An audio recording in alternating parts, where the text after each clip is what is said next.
I think I'm the Because I boss, made, which that's good because that should let me share. Actually, I'll double check real quick. yeah. Yep, it's gonna let me share. Okay, so I got everything I need.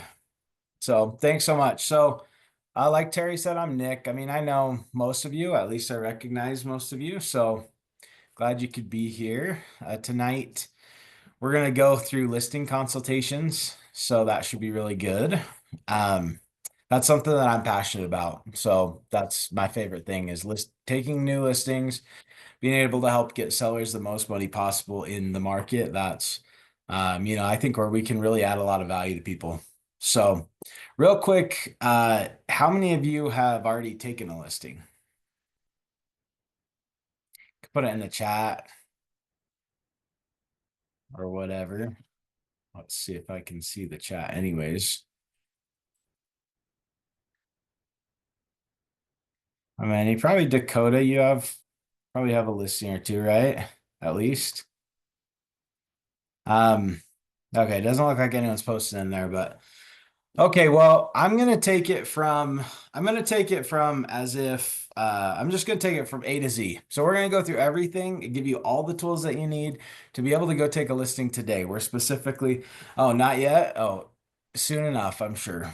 So now's the time. This is the season. So first off, let's go with why listings. So why do you think it'd be important to take listings?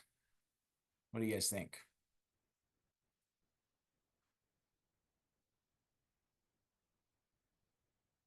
Any idea? Yeah, I, Evan. I feel like maybe with listings, there's maybe a lot more that you can control as a listing agent. Yeah, great point. Yeah, you have a lot of control in a transaction as a listing agent. That goes back and forth sometimes, but yep. Greg says show the value. Yep, 100%. So taking listings, the reason that a lot of us would say, you want to base your real estate business on taking listings is for a few reasons. One, especially in this market, you get to control your income. So if you're representing a buyer, a lot of times you're going to be at the mercy of whatever the listing agent has negotiated for you, right? In this market, it's a little bit different. Like we're changing a little bit, and I'd say buyers agents are doing pretty well right now, to be honest. But at any rate, the listing agent's the one that negotiates the commissions. So I always think it's funny. This one of these top producers out of Utah County was teaching a class once, and he said that a lot of buyers agents were complaining because as a policy, they would take listings at 6% and they would take 3.5% for them, and they would give 2.5% to the buyer's agent. And a lot of the buyer's agents would complain about it. They would say it wasn't very fair or whatever.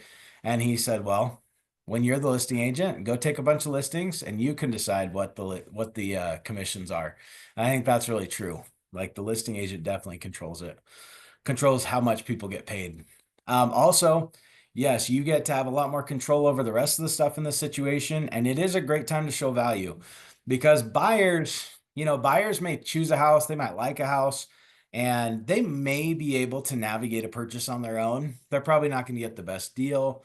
They're probably going to have some surprises that they find out about later. But buyers could possibly, buy a house on their own.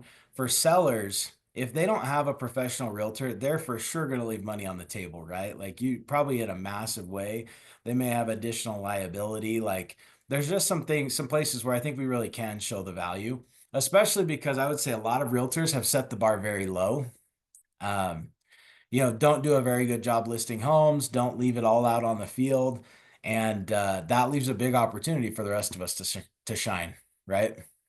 So, it's a great place to show value. It's also highly leverageable. That's probably my favorite thing about it is if you had, let's say you had 10 listings today, do you think you could go out of town tomorrow and have a great weekend and everything would be great? No. Hey, that's probably a good answer.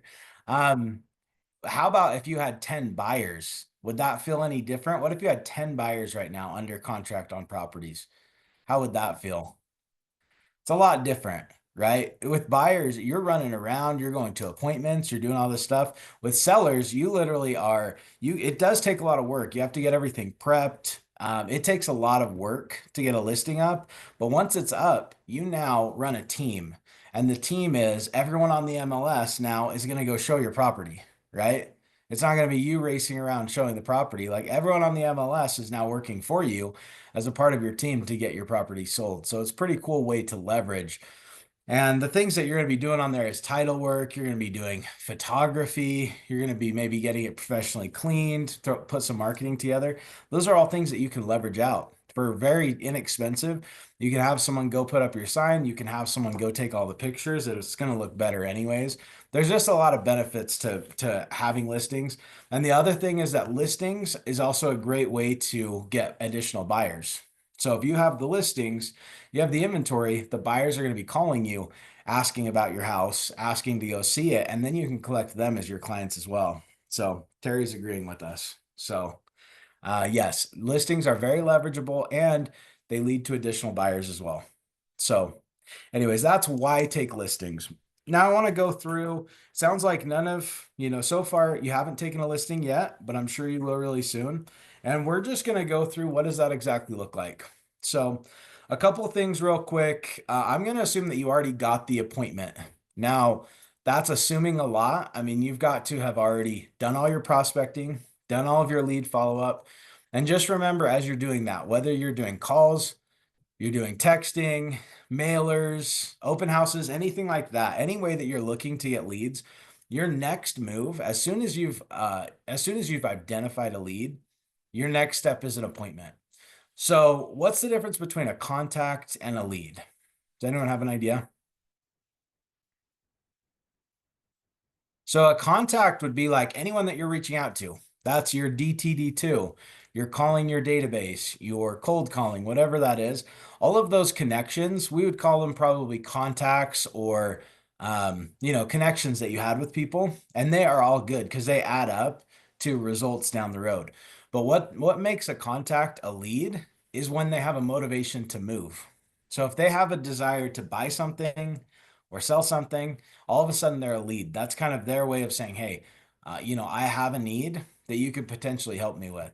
So it's really important to just shift things. Whenever you make a contact with someone, it might be your Aunt Susie. You call her to see how she's doing, see how the family's doing. But then she says, hey, I'm actually considering selling my house or I'm considering buying another property. All of a sudden she goes from Aunt Susie to a lead. You have to really think about it like, hey, this is no longer a contact, this is a lead. And that's because now they need much more consistent follow-up. You have to stay in touch with them. And you know that the next step, as soon as they've identified that they have a motivation, their next step is an appointment. Okay. And that's just as true with a family member or a friend as it is with someone you've never met before. You need to move those leads to appointments. Okay. So that's what we're going to be talking about today is what happens when you actually go on the appointment. A couple of quick tips about setting the appointment. Make sure that you set it for an actual day and for an actual time. So if this is a friend or a family member, or even if it's not, sometimes they say, hey, do you think you could come over after work, maybe on Friday, something like that. You don't want to have soft appointments. You want to have an actual appointment in the calendar. So, hey, I get off work about 5 o'clock. Awesome. How's 6 o'clock work? I'll be there. Also, you don't have to set up all these appointments in the evening. Try setting them up during the day, especially depending on what your schedule looks like. We can really schedule things during the day. And a lot of times people work from home or they have extra flexibility or whatnot. So I don't want to box you into saying all your listing appointments happen in the evening. I would say that's the most common, but I think that's mostly our doing. We decide, oh, we don't want to, we'll come over after they get off work. And that may or may not really be necessary. So there's a lot of ways that you can do it to make it work better for you and your lifestyle. So let's talk about how we're going to prepare for this listing appointment because you have to know what you're going to take with you. Are you guys all familiar with the forms that you're going to get, or do you want me to go through them? If I do, I'm going to go really quick. But are you guys already prepared with all the forms? You know what forms you need, or do you want me to run through them real quick? Don't you need 5? You need 5 forms? Probably. I don't know. I'm guessing. Yeah, it's around that. Do you want me to run? I'm going to run through it really quick. I'm not going to go into way. Just name them. Yeah. Yeah, so you got the exclusive right to sell listing agreement. right? That's your listing agreement. So that's the one, like, that's the one, once you get that signed, you're like, okay, I'm set. We take the wire fraud alert disclosure and the ABA, which ABA is office specific. So each office has its own ABA. That's kind of an internal document. We take the lead-based paint disclosure. So if it's built prior to 19 or nine, yeah, built prior to 1978, then we use that. And then the other form that we use is the MLS listing exclusion form. That is, yeah, maybe I won't go too crazy on that because I don't know what guidance you get from the coaches on that. But we do need to at least address whether we're going to be listing the house today or not. Because think about it, like the way that it used to happen in my imagination, not in my career, but the way that I think it used to happen is people would go to the listing appointment, they would walk away with a signed listing agreement, and pretty much from that moment on, it was officially listed. They would upload it into the MLS and it would show as an active listing. Within a few days, they would add pictures, and I think that's the way it worked before. I could be wrong. But that's, I think, more like how it used to be done. That's not really how it's done anymore. Now we want to take that listing, we want to go there, we want to get it signed. And typically it's not going to be a week or maybe a 2 weeks before it actually hits the market because there's so much prep work that we want to do because we don't want our listing to drip onto the market little by little. You want to get it all set up, you want to get professional photography, you want to make it look good, and then you want it to explode onto the market and have it all 100% ready. So that's kind of what the MLS listing exclusion form is. And the cool thing is the MLS doesn't require it anymore, so we don't have to have it signed. But I will give you a really good tip on how we use that when we're actually getting the document signed. So I'm going to write this down. So if you stay till the end, I'll give you the tip on how we actually get people to sign listing agreements without making them nervous or having a problem getting those signed at the moment. So anyways, MLS listing exclusion form, and that's pretty much it. We are going to drop off seller property condition disclosures, so that's a big long form. We always drop that off as well. We tell them that that's the homework. So that's the homework that we're going to leave with them. It's like 12 pages long right now. It changes from time to time. But we leave that for them to fill out and just say, hey, you're going to want to have these filled out. We'll pick them up when we get the pictures taken, but we'll leave them here for you.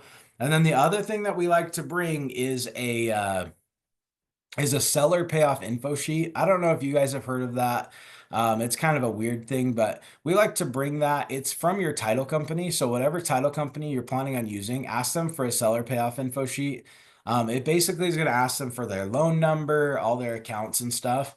It's really helpful for the title company. They're going to need it eventually, but we like to drop that off up front. We basically are kind of like just inundating them with all this stuff. Like, hey, we've got it all taken care of. We've done all the groundwork, like it's ready to go. And the last thing is the MLS input sheet. MLS input sheet is that one that's it's 6 pages long, has all the little check boxes and stuff. It says how many bedrooms, bathrooms, square footage, all that stuff on there.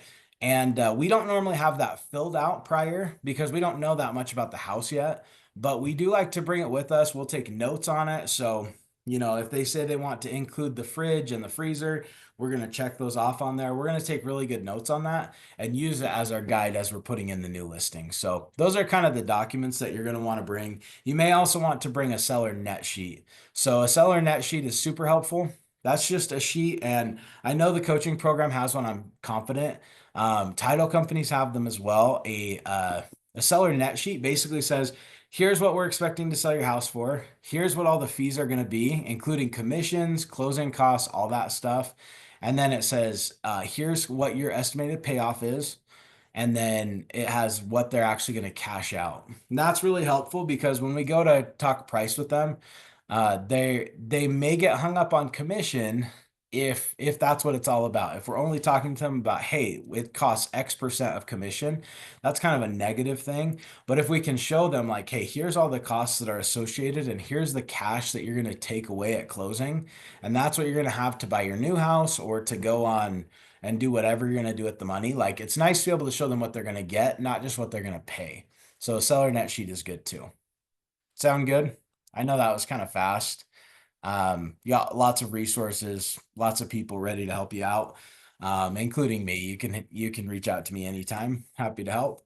But that's kind of what you're going to do to prepare. You're also going to need some sort of a listing presentation. I know the coaching team has one, the Home Hub has one. There's lots of options for you, and you can tweak it to show whatever value you want to show. But you're going to want something so that you can walk them through the process. So, and the last thing that I have here is CMA. You want to bring a CMA, you've got to bring all your pricing. This is the time to go through it. So bring all your pricing. That is a little tricky because as you're doing the CMA, you may not have all the details on the specific house because you haven't seen it yet. You don't know all the details on it. So you've got to do your CMA with that in mind. So I would just say on that front, with a CMA, make sure that you have a little bit of a range. Like normally when you do a CMA, you might come up and say, okay, if it's super nice when I get there, it's going to be 650. If it's super rough, it's going to be 575. And if it's average, it's going to be around 600. Like you want to have a little bit of a range. You don't just say, hey, this house is worth 650 because if you don't know what the condition is, you can't really say that, but you have a little bit of a range. And that way, when you walk in, probably pretty dang quick, you're going to be able to say, hey, is this in great shape? Is this in okay shape? Or is this in horrible shape? And that way, if you have a little bit of a range worked out, you're like, okay, it's going to be at the very bottom of that range and it's all good. So, okay. Any questions before we jump into the actual appointment? That's all kind of prep work. Okay. All right. So here we go. This is when the appointment finally comes. So let's say you book this for 6 o'clock. What you want to do is number one, be on time. You've got to show up on time for your listing appointment. Hopefully that goes without saying, but I'm sure people don't. Um, Anyways, get there a little early. You've got to make sure you got to focus internally, like focus on your state. Like, how are you at that moment? If you're rushing through traffic and you're super stressed and you're not prepared, when you get there, you're going to continue to be super stressed. And the fact that you're not prepared is going to make you more stressed and it's going to be different. You have to really focus on your state. Um, people, you have to be showing up as your best self. That's different for different people. I'm pretty calm, quiet, collected. I probably should have had a Red Bull before I did this, honestly. But I do, when I'm going to a listing appointment, I drink a Red Bull or something like that to get me all amped up because you want to be able to show this enthusiasm. You want to show some excitement and say, hey, I'm the guy for the job. I can definitely help you. And I know other people that are on the other side. If you have a lot of energy, you tend to get really anxious and whatnot. Do some things that calm you down, do some breath work or whatever to kind of calm you down before you go in because you need to show up as your best self. You have to be confident, you have to be collected, you have to be prepared. You can't have just worked the pricing out 30 minutes prior. That doesn't work. Like you have to prepare this stuff in advance. Once you get there, knock on the door. Hey, it's 6 o'clock. We had an appointment at 6 o'clock. It's 6 o'clock, so here I am. We kind of like anchor the fact that we were on time, that they can count on us. So that's kind of a script that we've always said. Um, Knock on the door, let them know you're on time, and of course, shake their hand or whatever.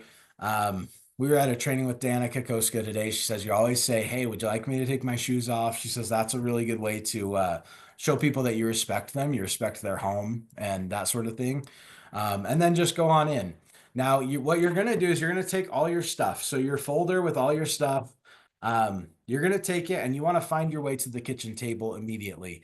So you take your stuff. Hey, so good to meet you. Wow, you've got a great home. Take your stuff, march it over to the table, and throw it on the table. That's really important for me because it's really important for me because you need to have this conversation at the kitchen table.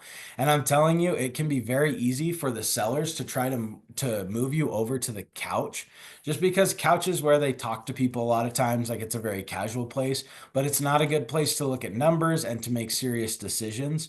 So you want to make sure you do that at the table. That sometimes comes off as a little bit of a surprise to them, but just do it. Just march in, throw your stuff on the table, and then say, hey, can I take a quick look around your house? Now, they can follow you or they don't have to follow you. It's kind of an age-old question of like, what's the best? Most of the time, they're going to want to walk you through, which I think is totally fine. As you get taking tons of listings, a lot of people will say you don't want them to follow you around. It's mostly a timing issue. If you walk around with them, it can take a little bit longer, but normally I let them just kind of lead me around. But do focus on time because this is not, you don't want to be at this appointment for 2 hours or 3 hours. That's not ideal. You want to get in and out. So our goal is about 30 minutes. The honest truth is we're probably closer to 60 with our listing appointments, but you want it to be quick. So 5 minutes for a quick walk through the house is all you really want. Make sure that you are building rapport as you do that, though. As you go through, you might see something. It might be their sports team or whatever. Say, oh, wow, like, huge Seahawks fan or whatever. Try to connect with them somehow. I mean, they are letting you into their home, which is pretty intimate. So you're going to see pieces of their life that you can connect with. You'll also see the other thing that you're going to do, aside from just building rapport, of course, you're getting a better idea of what the house looks like and what the house has to offer. But one thing is you want to figure out what the condition is of the house. So as you're going through, you're going to be looking for things like holes in the wall or paint that needs to be touched up or anything, and just jot those things down because they're going to want some guidance on those things. So just jot them down as you go. That way, you can do it really quickly. But just, even when there's a hole in the wall, it's kind of funny to just be like, oh, geez, there's probably a story there. And they'll tell you. That's a good way to build rapport. They could tell you what's going on. You'll be like, oh, no worries, that, all the houses we see have stuff like that. No problem. So walk through, and then you're going to make your way back to the table. Now, once you get back to the table, I like to say something that's like reaffirming and positive. So I usually say, well, you've got a great place. We can definitely get it sold. Something like that. That's very simple. Got a great place. We can definitely get it sold. You can put your own spin on it. But I like to, if you think about how they're feeling, they're like, geez, can my house be sold? Like in this condition, can it even be sold? Or, people are going to be a little bit nervous about it. Um, so I just say something like that that's reaffirming. And then I say, awesome, let's talk a little bit more about that. Now, there's going to be a few steps in the process. So um, once we sit down there at the kitchen table, you want to start asking questions. So there's a few different steps. The first one is build rapport. You've got to connect with these people. And it doesn't matter if you've been friends forever, if they're family, or if you've never met them before in your life. You have to build rapport. Like specifically, you've got to build rapport. I think the easiest way to do that is to talk about anything other than real estate because you can get to kind of the heart of what their situation is. So talk to them about the sports, talk to them about their kids. Something like that is going to really help you to get more comfortable with them. And then the next step is dig deep for motivation. What that sounds like is, geez, you've got a great place. What has you considering making a move? Or, you got a great home. Why are you considering, selling it? Something like that. You see, that's kind of the opposite of what they're expecting. They're expecting a realtor to be like, oh, you want to sell your house? Let's do it. I'm going to help you. It's going to be great. But when you say, geez, you've got a great place, where are you going? That's really coming from curiosity, and it's allowing them to tell their story of how they got to this position. And at that point, to you're listening to what they say, and all the reasons that they give you, you're just writing them down. Like, oh, too much maintenance. Oh, too big of a pain. Too expensive. We need more room. Whatever it is, you're just going to write those things down. Um, and just keep asking questions. So go several layers deep. So, as an example, let's say that you ask the seller, hey, why are you considering making a move anyways? Oh, well, we're actually just, because we want to move to St. George. A lot of realtors would end there. They'd say, oh, great, I can help you. We're going to get your home sold. Going to move you down to St. George. It's going to be great. But instead, ask additional questions. So, oh, really? What's in St. George? Oh, well, we have some family down there. Oh, wow. Are you from there? Or how long have they been down there? Oh, well, they've been down there for a few years. It's grandma and grandpa. And oh, really? What are you going to do with them down there? Like, what are you going to do with all that time that you can spend with grandma and grandpa? Oh, we're going to go golfing with them. We're going to, we can't wait to do some fishing or whatnot. And then it's like, oh, wow. So this is going to really give you some time for you and your kids to spend some time with grandma and grandpa. That's really important. You totally deserve that. Let me show you how I can help get your home sold so that we can get you down there to spend some more time with family. Do you see the difference there? Hey, I'm moving to St. George. Or let me show you how I can help you to get down there as quickly as possible so you can spend some additional time with your grandparents. Isn't that going to be great? Like that's just so different. So make sure you dig deep. These the motivation that you find is going to come in handy because down the road, this sale is not going to go smooth. Of course, we're there to make it go as smooth as possible, but there's going to be bumps in the road. There's going to be issues. There's going to be things that you have to work through. And in those moments, you need to know what drives them. And to just say, oh, well, you're moving to St. George, so let's do this. Instead, hey, I totally understand that you don't want to put in $1,000 water heater right now. Um, you're excited to move down to St. George and you don't want to do anything else here. However, when you told me that you wanted to move down to St. George, you told me how important it was because it's going to get you and your kids more time to spend with their grandparents down there. And you've done such a great job getting the home prepared, ready to go. And now's kind of our moment. Do we want to let $1,000 get in the way of this whole deal? Or do we want to move forward, go ahead and replace it, and let's get you guys down to St. George? If we do that, all of a sudden they're like, oh, yeah, this was never about a water heater. This is about spending time with family. So you do, and that can sound a little manipulative or something. And maybe it's not the best example in the world, but it really is. We're helping them get what they want. We always think about it as like a stock um, a financial advisor who's talking about maybe your stock portfolio. And really, this is what I kind of learned their job was is you always need to be investing into the stock market. And when the market tanks, let's say the markets are down, sounds familiar, right? So let's say markets come down and the client calls their finance. You had to have that combo today. Yeah. It's a little, yeah, it's right on the top of our minds right now. But when that happens, what do the clients do? The clients call their broker and they say, "Hey, you got to pull the money out. Like I'm done. I can't risk it. Like we got to be out of here." And what's that really good broker gonna say? You're going to say, hey, I totally understand. I get where you're coming from, and I know it can be scary. But the only way you get hurt on a roller coaster is if you jump off. Let's stay on here. There's always going to be ups and downs in the market. Let's stay invested. Maybe we're even going to invest more, right? When we see a dip, we're going to invest even more. And, 8 years down the road, 10 years down the road, we're going to see a huge payoff from this. So, yeah, it is bloody right now. So, anyways, that's not manipulative. That's not that broker being manipulative. That's that broker saying, "Hey, you had this goal to be retired in 10 years and to do that, we need to actually be investing more, not pulling all your funds here." But so we're almost like we're taking the emotions out of it and saying, "Hey, I get that that feels this certain way for you." And remember, we've run the math. We know the plan. Let's stick to it. Let's move forward. So I think we're doing the same thing in real estate is we're trying to get the emotions out of it and keep them on the right path. So we're really helping them. So step one, build rapport. Step two, dig deep for motivation. Step three is educate.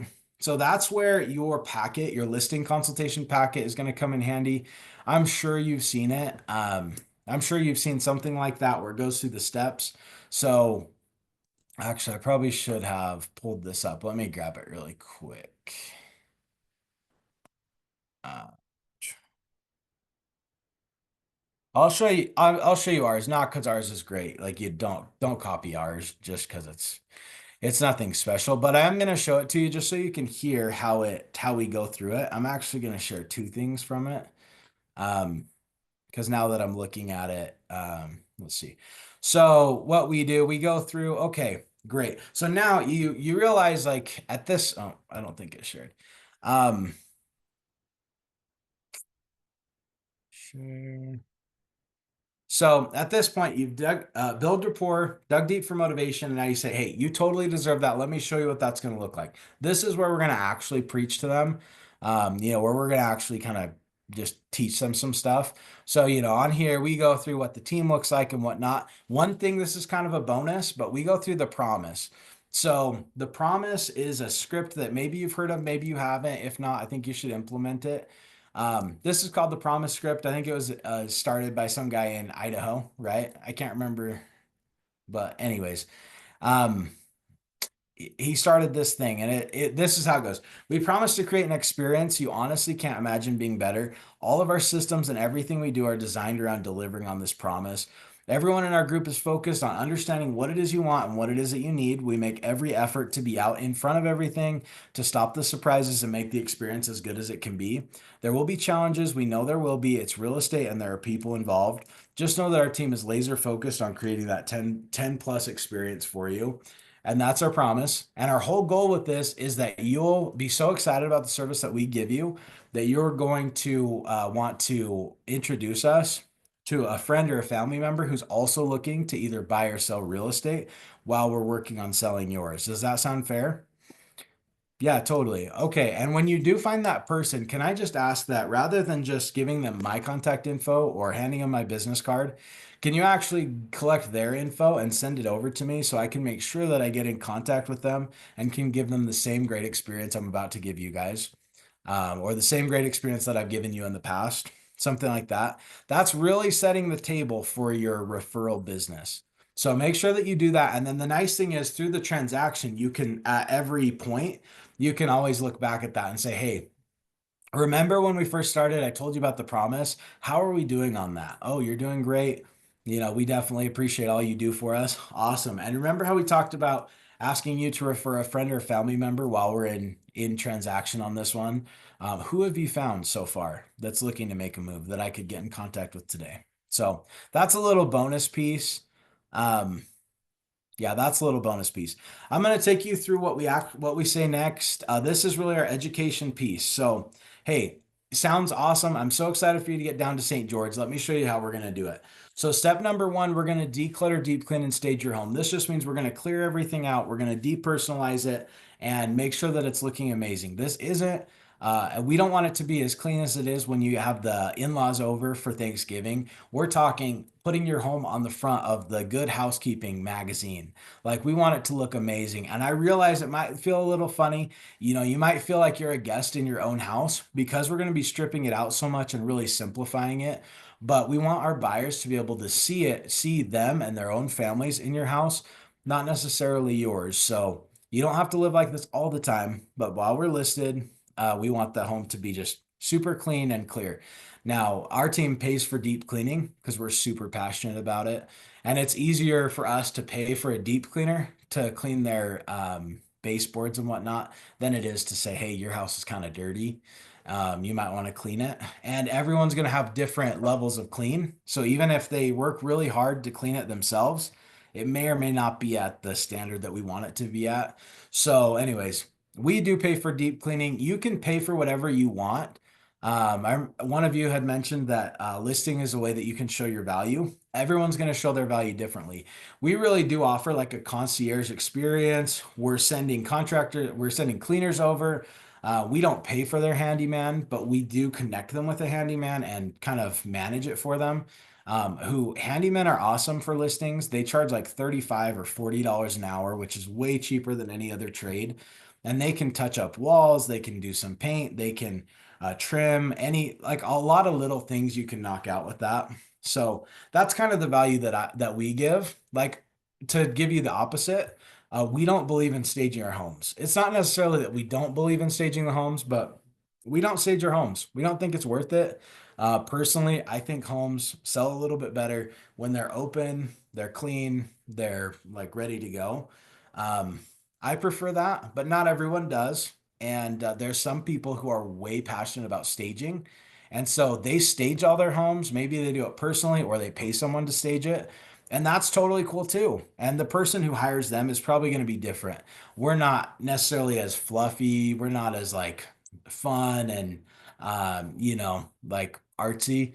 But other people, they're going to love it. Like they're going to love having their home staged perfectly, having flowers here and all that stuff. We try to clean everything up. We try to get it as simple as possible, but other agents are going to stage it or do other things. Like there's all sorts of different things you can offer. But I just say that to kind of illustrate like the same person that hires you may not be the same person that hires me. And that's probably a good thing. Like that's good. So figure out what you want to offer and then go tell people about it. Then we're going to do our professional photography, get a sign in lockbox, and launch our marketing campaign. We do a lot of, I always say, suffice to say, we're very aggressive marketers of real estate. We're going to do a lot of stuff online, but we're also going to do a lot of print marketing as well to make sure that no stone goes left unturned when we're finding a buyer for your home. And then we do talk about the grand open house strategy. Hey, we have a grand open house strategy. The way that that works is typically we're going to have cleaners come into your home on Monday. We're going to have our awesome photographer come in on Tuesday. On Wednesday, we're officially going to list and put it active on the market, but we're going to hold off showings on Tuesday and Thursday, or sorry, we're going to hold off showings on Thursday and Friday and have our big grand open house on Saturday. On Saturday, we're going to have an open house 11 to 2, and we're going to, all those people who've been anticipating this house and wanting to get into it, we're going to have them all come through an open house from 11 to 2. And that way we can get as many people in there as possible. We like them to be able to see each other so that they know this house is in demand. There's other people who want this house as well. Um, and that's going to make sure that brings out their more competitive sides. And that's how we're going to be able to get you the most money for your house. Now, after that, there's going to be some additional buyers that are going to want to take a look at your house at other hours. We'll keep you posted on that. And then as soon as we get offers, we're going to work with you to negotiate those and make sure you get the best deal possible. Once that's done, the buyer's going to deposit their earnest money. Whoops. The buyer's going to deposit their earnest money, and then we're going to have to give them the seller disclosures. I'm already going to be leaving those with you tonight. That's just where you go through, let them know any issues you've had with the house since you've owned it. You're going to want to be really honest on that because that way, when you sell, it's going to be a clean break, and you're not going to have to worry about anything that breaks after you've, actually closed on the house. Then they're going to go another step further. They're going to do their due diligence. They're going to hire an inspector. They may test for mold, meth, radon, really anything they want to at their own expense. We're just going to have to give them access to the property. And then the appraisal is going to happen. That's just the bank making sure they agree with us on value, make sure that the house is in good shape and everything. Then they'll get their final loan approval. After that, the buyer's going to do their final walkthrough. We're going to go to settlement, sign all those closing documents. There's not quite as many as a seller. So it's probably not as many as you remember when you bought the house. But still, we'll go through, get that all signed. And then within about 24 to 48 hours, we're actually going to fund and record, and you'll get your proceeds at that time. Or if you're buying a new house, we'll just directly wire that to the title company for the new purchase. Um, and then you can close on that as well. Any questions on that? And then I normally say, hey, this whole process, I'll give them kind of the average days on market. So, hey, getting your home sold, the average home in our market, and this is close to accurate, but I don't know, but it's about 50. I'll say, hey, this getting your home sold, the median days on market, the average time it's taking people to sell their home is about 50 days. We're hoping to do that within the first couple weeks. You're going to get the most money for your home if we can sell it quickly. So we're going to look to get that done within the first couple weeks. If we don't, we're going to be looking at price reducing to make sure that we can get it sold quickly, because once we go past that 50 days, the price is going to come way down. So this could be about, let's say, 50 days or less. This part is going to take about 30 days. So once we go under contract, it'll be about 30 days from contract to actually closing. And then again, after about 24 to 48 hours, you'll get your proceeds wired to you and we'll be all set. Any questions on that? They usually say no, but do you guys have any questions on that? Is that helpful to go through? Okay. Cool. So that's the process. I don't think I need this anymore. So I'm going to go away so I can see the chat. Oh, cool. Good. I'm glad you like it. Okay, so step number 3. So we've done build rapport, dig deep for motivation, educate. Remember that education portion, like that thing that I just went through, practice it. It doesn't have to be exact, but know what you're going to say, because that's your opportunity to flex your real estate muscles, and show them that you know what you're doing. So make sure that comes off really smooth, because that is your time to show off. That is why sometimes we say, hey, don't go on a listing appointment unless you know they're ready to sell and they're going to hire you.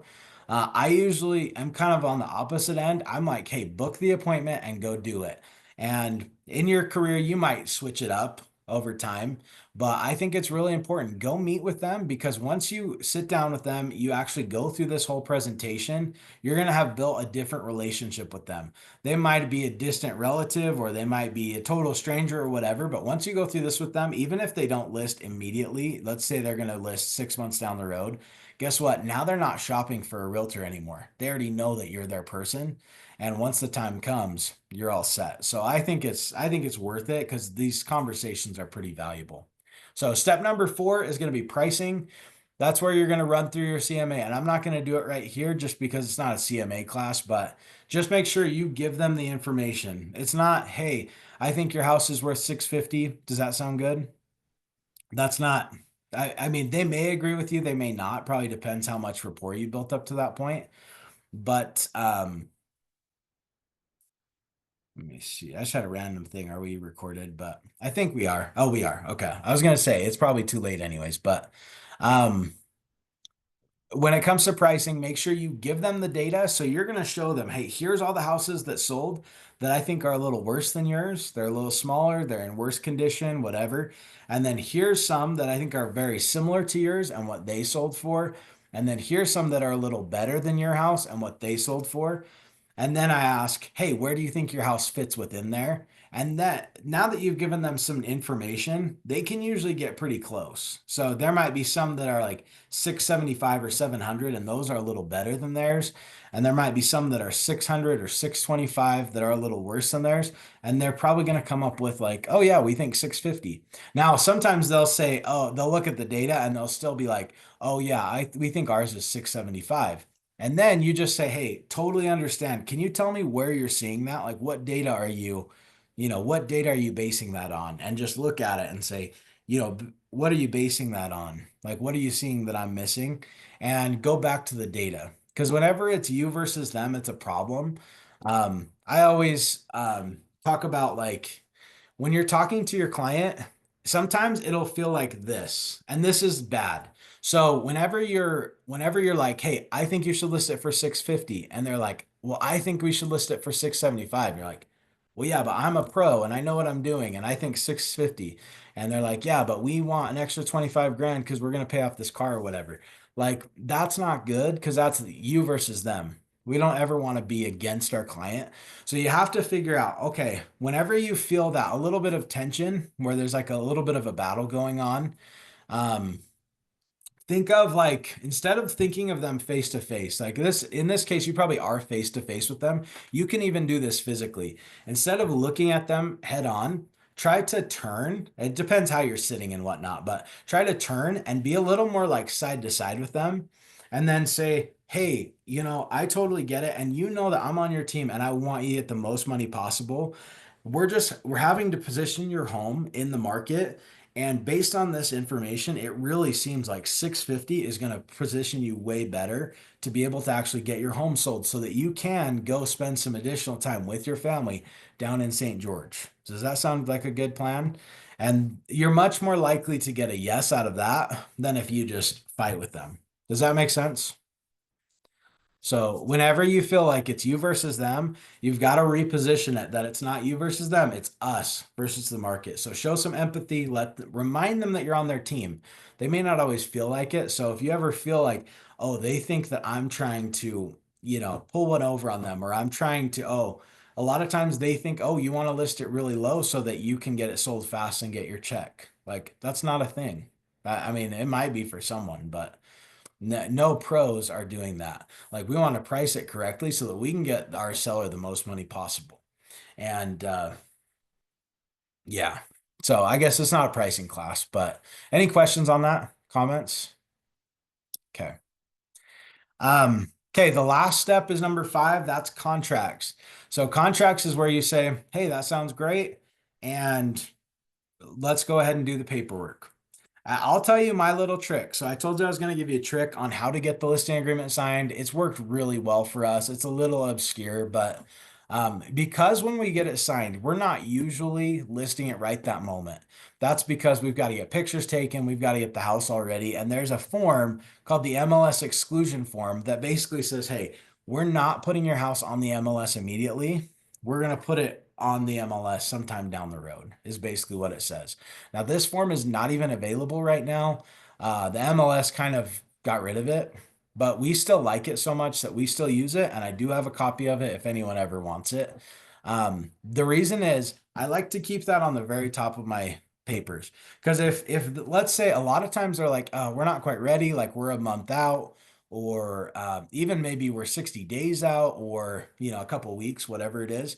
What I like to do is I put it on the very top. So the first form I have them sign is the exclusion form, MLS exclusion form. And I just say this, hey, I'm going to have you sign a few things. The first thing is I want it to be really clear, like we're not putting your house on the MLS today. So this paper is saying like we're not listing your home today. And I just want to make sure that you understand that we're not going to be marketing it. We're not going to be putting it out there. We're not going to be doing anything to find buyers for your property because it's not ready yet. Will you just sign right here? Now, how many of you think that a seller, like, what do you think a seller is going to think about that? Are they going to want to sign it or not want to sign it? They want to sign it, right? Because they're like, oh yeah, I don't want my house on the market today. It's not ready. It's dirty. Whatever, it's not prepared. And so we have them sign that. We're like, yeah, like we just want you to be very clear, like we're not putting your house on the market today. And so now they sign it, but you want to yeah, Terry says warm them up. Yep. Love it. So now they're in signing mood. They're like, sweet. Okay. It's not going on the market today. The next one is the exclusive right to sell. Make sure that's the one that has your commission on it. Make sure that that's not the only conversation you're having. You do need to cover the commission. Make sure they understand it. What's the best way to make sure they understand the commission? Is that you understand the commission.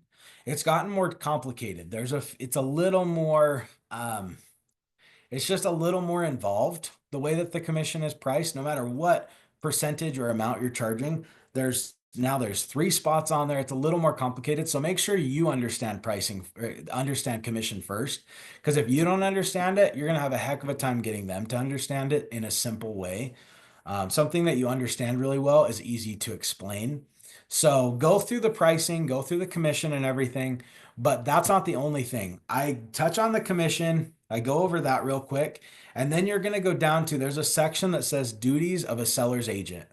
And that's my favorite part. So you go to this, it's either at the bottom of the first page or the top of the second page, but it says duties of a seller's agent. You go to the bottom of that paragraph, and what does it say? It says the duties of a listing agent are, and I don't know them by heart, but it's obedient. Okay, it's obedience, confidentiality, full disclosure, a few other things, right? It's all good stuff. And I will say, like, I always say a little joke right then, because I list off all these, I think there's 7 things, and it's like obedience, full disclosure, honesty, whatever. And then I always say, geez, my wife doesn't get half of those things. And old cars. Yeah, that's probably good. I remember that now. I forgot it for a second. So that's obedience, loyalty, full disclosure, confidentiality, um, something reasonable care, and so anyways, we're close. We're in the department, but I always list those off, and then I'm like, "Psh, my wife doesn't even get half of those things. And then they usually just sign and they kind of chuckle. Accountability could be. Um, yeah, that's true. So accountability, I think that's more like it's talking about the accounting. Yeah, yeah, their money. Exactly. So, anyways, but I like to go through that. You don't want them to sign something that only talks about your commission. Like show them what they're getting as well.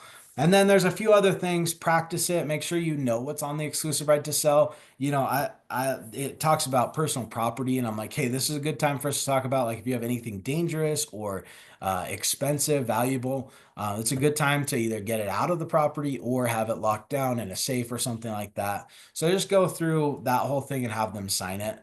And then go through all the rest of the forms. It's nothing crazy. But anyways, that's kind of the trick of how we get it signed. That's just the way that we like to do it now. We think it works really well. But go ahead and get it signed, and then you just took your first listing. Um, we like to get all that stuff signed up front. Make sure that you have all their contact info. That's one of the big things is sometimes if you don't get their contact info right there, it can get very confusing. Make sure that you have contact info for any additional sellers that are on it, if they're spouses or a family member, whatever, you got to make sure that everyone's involved in this conversation. And now you just have to start working with them. So we send out a group text so that it's easy for them to text and keep everyone in the loop. Group texts are a huge thing with real estate, I feel like. Especially like, let's say that the house that you're listing is a divorce. So important for you to have both partners on there, and you and any team members or anything that you want on there, but make sure that you're communicating with them, both with everyone. You want everyone to be on the same page. At that point, once you've taken that listing, communication is everything. And so you've got to be giving them proactive updates. We do those proactive updates every day, every weekday. We give them a proactive update. That sounds like a lot, especially when I got in the business. They said you're supposed to give a weekly update, but this market moves so fast. Like giving them a proactive daily update is what's going to keep them happy and get those additional referrals coming in. So at that point, you're pretty much, you got to get the pictures done. You're going to get the cleaning done, all that stuff. Um, and then you're gonna follow the open house plan. You're gonna have it listed on a Wednesday. You're gonna have the grand open house on Saturday. Have tons of people through, and that's how you're really gonna get them the most money. Make sure that through that process, you're very confident. You remember that you know the process, they don't. Like they're hiring you as the pro. So when you're going in and dealing with any issues, let's say that they have like, um, let's say that when you go in, there's a pet smell. What we like to say, we'll do something like this. Hey, with all of our clients that have pets in their house, what we recommend is that we replace all the carpets. We've got a great connection on it. We can do it really inexpensively. That's going to make sure that when buyers come in, they see it as a totally move-in ready house, not one that has a bunch of projects. So that's really big because if you walk into their house and say, "Hey, your carpets smell horrible," which is fine. I mean, you can find your own way, but we don't like to do that. We like to say our clients who have pets, we have them replace their carpets. And that's just a much gentler way to say, hey, we've got to do this. But remember that you're in charge. So um, when it comes to like, oh, do we want to do touch-up paint? Yeah, we really do need to do the touch-up paint. We want to make it look good. If you don't want to, we can discount the house some. But remember, let's say that it's carpet. I always say this, and even my business partner tells me that I'm dramatic. So I still do it, but I always say it's 10x. So if your carpet needs to be replaced, that might cost 4 grand to replace all the carpet. We have a good connection on carpet. So, hey, if you replace your carpet, it might be 4 grand, but it's going to make you 40 grand because you're going to get a 10x return on that. And even like I said, even my business partners, like 10x is a lot. Maybe it's like 5 or 7, but I really believe it because let's say you've got a house you want to list at 650 with new carpets and everything.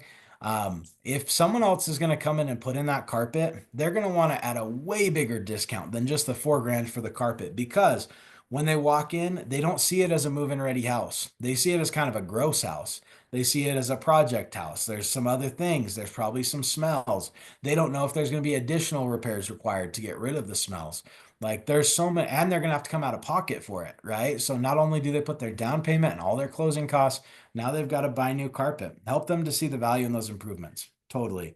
Yeah, you want to show them like, and that's really, I think, giving the seller the options helps a lot. So if you just say, hey, I think you should replace the carpet, the next agent that comes through, if they say, hey, you don't need to replace the carpet, now that agent's won the listing, right? Because they're like, well, geez, one is telling me I have to do it. The other one's telling me I don't. I'll go with the one that says I don't, right? And so I like to give them options like, hey, you have kind of some options here. You could put in the carpet, maybe that costs 4 grand, or we list it $40,000 less because the buyers are going to have to, they're going to look at it as not a very move-in ready home. And we have to show a little bit more value by being aggressively priced. Which one would you rather? And believe it or not, some sellers will choose to pay the take the $40,000 hit over the $4,000 in carpet. It sounds crazy, but they may not have the money. We do have a connection with a carpet company that will let you pay at closing, and or they could put it on a credit card. Like there's a million ways they could do it, right? But giving them the option makes them feel empowered. And I think that's us doing our due diligence. We're not there to run the whole show for them, but we should show them, hey, you should replace the carpet. If you don't, it's going to cost you this much. And telling people the truth is how we can do the best job for them and make them the most money possible is by telling them the truth. So even though sometimes it doesn't feel very kind, it is kind. Like by telling them the truth, that is kind. By having them deep clean or paying for a deep cleaner to come in, that is telling them the truth. That's being honest with them. They didn't hire you just to rubber stamp whatever they thought. If they were so great at selling houses, they wouldn't need you. You're the pro. And that's how you can kind of maintain your pro status there so that when some issue comes up, they trust you to help them with it. So, okay, I talked a lot there at the end. Sorry about it. What questions do you guys have?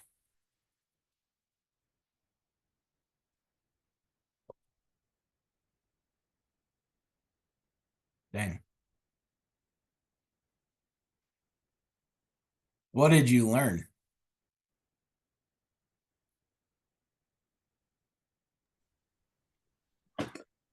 I had a question.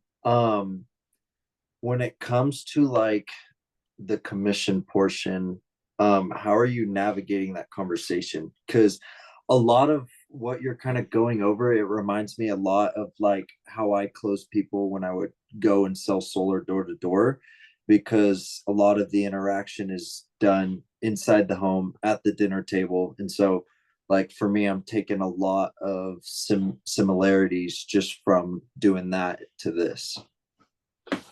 Yeah, totally. So the question is, how do we deal with commission? Mhm. Which is a pretty loaded question. Thanks, Terry. Yeah, I am that good. No questions needed. But yes, when it comes to commission, you can do it. I got to think about how I say this first. So, of course, you can do it however you want. Commissions are negotiable.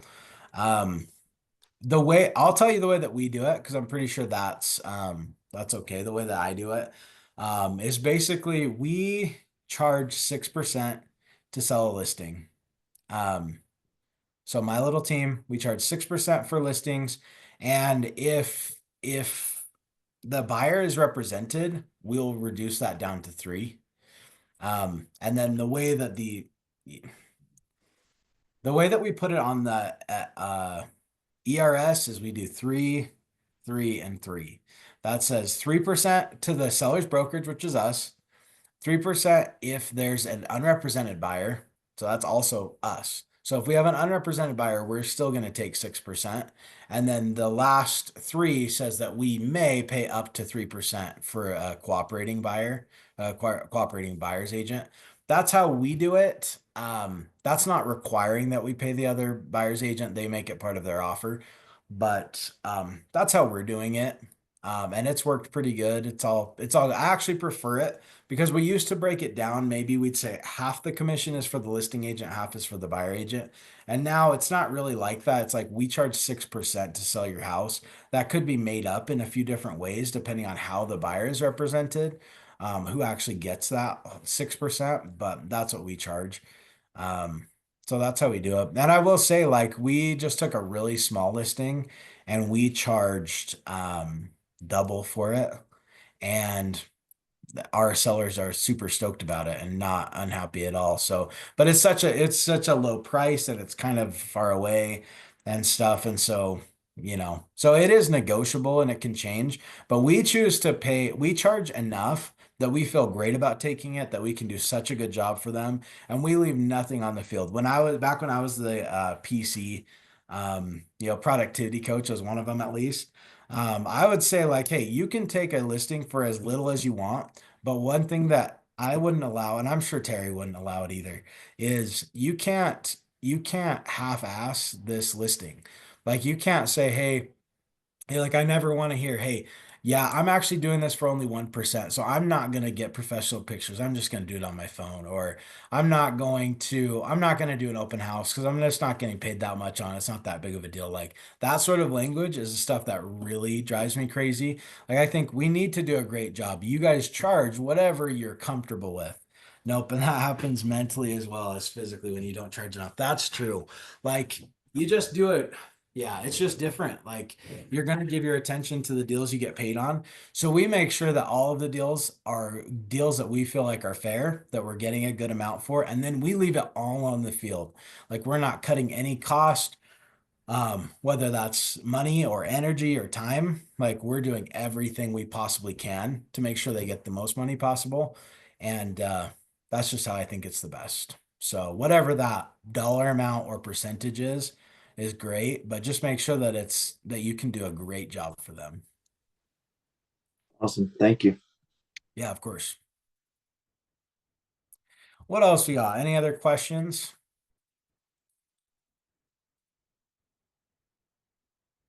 I'm happy to get specific if you've got anything. I did solar cells too, right? No, I did not actually. I did. I used to be in cell phone sales. So, yep, phone sales exactly. So, yeah, probably not way different, but I did not do door to door. So, um, yeah, but I did come from the sales world, and that goes a long way. You gotta always focus on your own, like getting better as a person will help in your sales career. Same concept, different product. Totally. Yep. I chatted with Evan the other day at a team meeting a couple weeks ago, and yeah, I totally agree. Cool. Any other comments, questions, anything else? Yeah, ask your questions now. Well, I don't know about the pro, but I am way happy to help.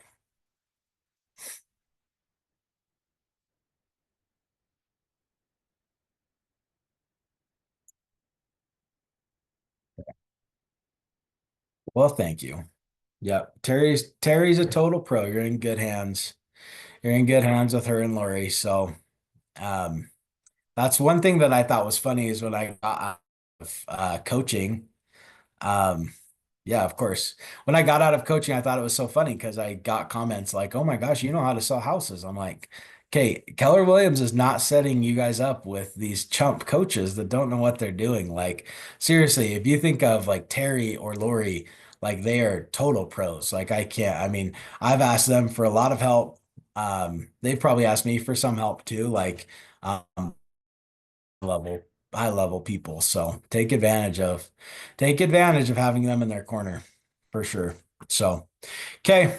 Well, thanks for having me. Let me know if there's anything I can ever do for you. And yeah, we'll talk soon.